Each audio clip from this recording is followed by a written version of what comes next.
Welcome to today's episode, where we'll dive deep into the challenges of deploying small modular reactors and advanced modular reactors. It's a topic that's been making waves in the energy sector, and I think it's high time we unpacked it. Absolutely, I've been hearing a lot about these reactors lately. So, what's the big deal with them? Well, small modular reactors, or SMRs, and advanced modular reactors, AMRs, are essentially the next generation of nuclear technology. They promise enhanced safety features, scalability, and a potential solution to decarbonizing our energy grid. Got it. But if they're so great, why aren't we seeing more of them out there? Excellent question. One of the primary hurdles is the regulatory framework. You see, the existing regulations are tailored for large-scale reactors. Adapting these for smaller designs isn't straightforward, leading to complex approval processes that can take years just for preliminary conceptual approval. That sounds like a bureaucratic nightmare. Isn't there any international coordination to streamline this? Unfortunately, international coordination is hindered because nuclear regulations vary significantly from country to country. This lack of standardization means each reactor design might have to jump through different hoops depending on the jurisdiction. That must make it challenging for companies trying to market their reactors globally. Precisely. And let's not forget the financial implications. High initial capital costs are a significant barrier. Developing these reactors requires substantial upfront investment in research, development, and navigating the regulatory approval maze. Right, and with unproven technology, that must make investors a bit jittery. Exactly. There's uncertainty around financing models. Construction cost overruns are a historical issue in the nuclear industry, and without proven track records, it's hard to secure the necessary funding. So, are reactor vendors stepping in to help with the costs? Most reactor vendors prefer to sell their technology rather than own and operate it. This means the financial and technological risks often fall on utilities or governments willing to adopt the technology. That seems risky. What about the cost per unit of energy? Do smaller reactors make economic sense compared to traditional larger ones? Initially, SMRs may have higher costs per unit of energy due to the lack of economies of scale. Until production ramps up and standardization becomes the norm, these reactors might not be as cost-effective as their larger counterparts or even other energy sources. Okay, so financial and regulatory challenges are significant. What about site-specific risks? Site selection is another hurdle. Ideal sites need suitable geology, access to water, low population density, and existing grid capacity. Such locations aren't always easy to find.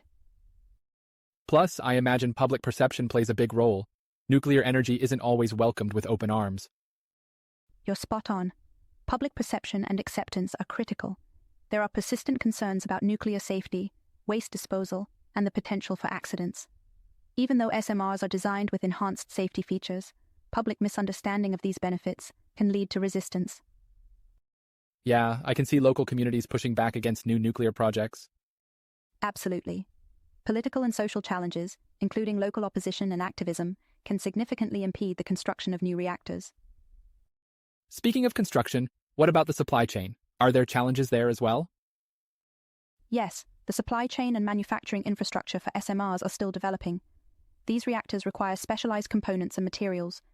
Creating a reliable and efficient supply chain is challenging, especially since various companies worldwide are competing for the same resources. That must complicate things, and manufacturing capacity. Scaling up production takes time and substantial investment. There's also a need for skilled labor. Engineers and technicians with expertise in nuclear technology aren't easy to come by. Right. What about the fuel for these reactors? Is it readily available? Good point. The fuel for some advanced reactors isn't readily available in the current market. This may require the development of new manufacturing facilities to produce the specific fuel types needed. And then there's waste management. Do SMRs produce less waste? They do generate less waste compared to traditional reactors, but they still produce high-level radioactive waste that must be handled safely. The issue of long-term waste disposal remains unresolved in many countries. So communities might resist waste storage facilities near these reactors? Precisely. Public skepticism about waste safety can lead to opposition against both reactor sites and waste management facilities. On top of all that, how do SMRs compete with other energy sources? Competition from other forms of clean energy is intense. In markets with abundant renewables like solar and wind, the demand for nuclear energy can be uncertain. Advanced renewables and energy storage technologies may offer lower unit costs, and face fewer regulatory and public acceptance challenges. Integrating SMRs into the existing grid must also present challenges. It does. Grid infrastructure may need upgrades to accommodate nuclear energy, especially if it's replacing or competing with established energy sources. With all these hurdles, what about the technological risks? Technological development and associated risks are significant. Many SMR designs are still under development and haven't been proven in commercial use. Unexpected technical issues could delay deployment or escalate costs. So the long-term performance is still in question? Exactly. While SMRs promise advantages in safety and efficiency, these benefits need to be demonstrated under real-world conditions over extended periods. It's a complex web of challenges, yet overcoming them could revolutionize our energy landscape. Absolutely.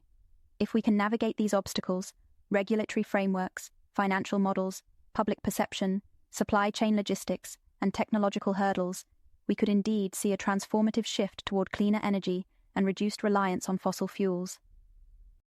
It's a daunting task, but the potential benefits make it worth pursuing. I couldn't agree more. The path forward requires collaboration between governments, industry, and the public to address these challenges head-on. Well, this has been incredibly enlightening. Thanks for breaking it down. Always a pleasure. Thank you for joining the conversation. And thank you to our listeners for tuning in. We'll see you in the next one.